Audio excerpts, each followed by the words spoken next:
آپ کے خلاف سازش آپ ذکر کر چکے ہیں کہ آپ کو اندازہ ہو گیا تھا کہ یہ انہوں نے شروع کی ہے.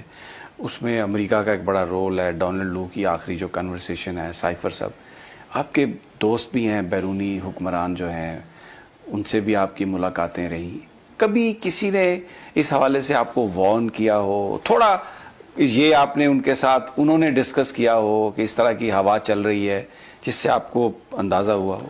دیکھیں, پہلی دفعہ تو میں نے یہ جب اسلاموفوبیا کے اوپر بات کی, مجھے یاد ہے OIC کی میٹنگ ہو رہی تھی سعودی عربیہ میں, تو میں نے پہلی دفعہ بات کی کہ ہم مسلمان لیڈر ہیں, ہمارے نبی صلی اللہ علیہ وسلم کی بے حرمتی ہوتی ہے, ان کی شان میں گستاخی ہوتی ہے.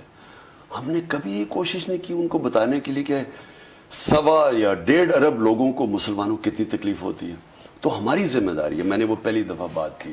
اور اسلاموفوبیا کے جو مسلمان وہاں رہتے ہیں ان سے بڑی, ان کو ہر وہ حجاب عورت پہنی اس کو گالیاں نکالتے ہیں سڑکوں پہ, داڑھی رکھی ہو ان سے. تو میں نے کہا ہماری ذمہ داری ہے OIC کی ہیڈز کی بات. تو مجھے یاد ہے میں نے جب کہا تو ان میں سے, میں نام نہیں لوں گا, ایک middle eastern head of state تھے, تو میرے پاس آیا. اس سے کہا یہ پہلی دفعہ کسی نے بات کی, کسی میں جرأت ہوئی ہے بات کرنے کی, تمہیں نہیں پتہ یہ تمہارے پیچھے وہ پڑ جائیں گے. تو مجھے یہ پہلی دفعہ بات کی. پھر میں نے UN میں بھی تقریر کی, اور اس کے بعد بھی مجھے لوگوں نے, اپنے لوگوں نے کہا کہ دیکھیے تمہارے, کیونکہ وہ چاہتے نہیں ہیں کہ کوئی ایسی, اور جو ہیں مہاتر محمد ان کو, یا جب ابھی پھر سے آئے تھے جب آخری دفعہ بھی, تو ان کو 2.5 سال میں فارغ کر دیا تھا مہاتر محمد کو. اور پھر دوسرے اردوغان ہیں ان کے پیچھے پڑے رہتے ہیں, ان کے اوپر وہ جو کو ہوا تھا, وہ اردوغان کہتے ہیں کہ امریکہ میں اس نے کو کیا تھا. تو وہ مجھے یہ تو تب کہتے تھے سارے لوگ, یہ کہتے تو رہتے تھے, لیکن دیکھیں میں تو کوئی پاور میں اس لیے تو نہیں آیا تھا کہ میں نے فیکٹری کوئی باہر, میں تو ایک نظریے کے تحت آیا تھا.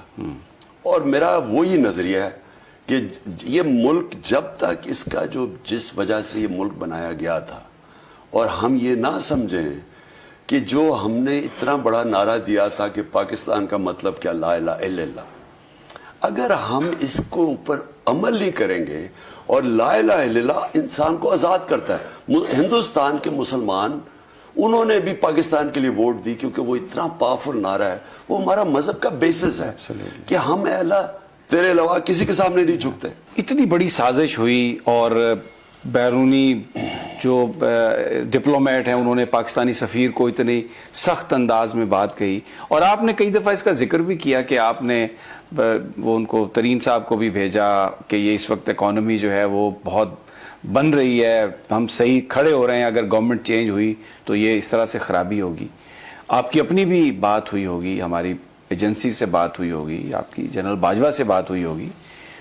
کیا وہ they didn't realize that, یا کیوں خاموش رہے؟ کیونکہ یہ بڑا ایک سوال ہے. میں نے نیوٹرلز کو بڑے کلیئرلی بتایا, میں نے کہا یہ اگر آپ نے کیا اس وقت, یہ جو سازش ہو رہی ہے یہ کامیاب ہو گئی تو یہ ہماری جو اکانومی ہے وہ بڑی مشکل سے یہاں پہنچی, جیسی کانفیڈنس گیا یہ نیچے جائے گی.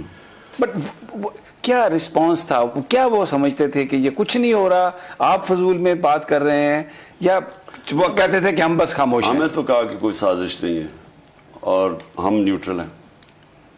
لیکن جو کچھ ہو رہا تھا اس میں تو یہ تو کبھی پاکستان جیسے ملک میں ممکن ہی نہیں ہے. وہ لوگ جو ایک دوسرے کو اتنی گالیاں نکال رہے ہیں, جو ایک دوسرے کی شکل نہیں دیکھنا چاہتے, وہ اس طریقے سے یکجا ہو گئے, یہ کیسے ہو سکتا ہے؟ نہیں, انہوں نے تو کٹھا ہونا تھا کیونکہ ان کے انٹرسٹ ایک ہے.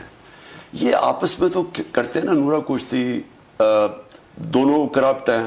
انہوں نے جب پہلے دفعہ جو ان کی 2 دفعہ گورنمنٹس گری 90 کی دہائی میں, وہ کرپشن پہ گری تھی.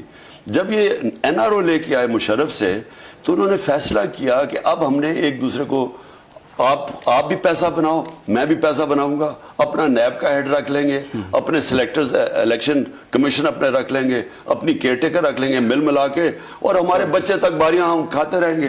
تو انہوں نے پھر مل کے کھائے ہیں. یہ جو 4 گنا جو ہمارا قرضہ 6,000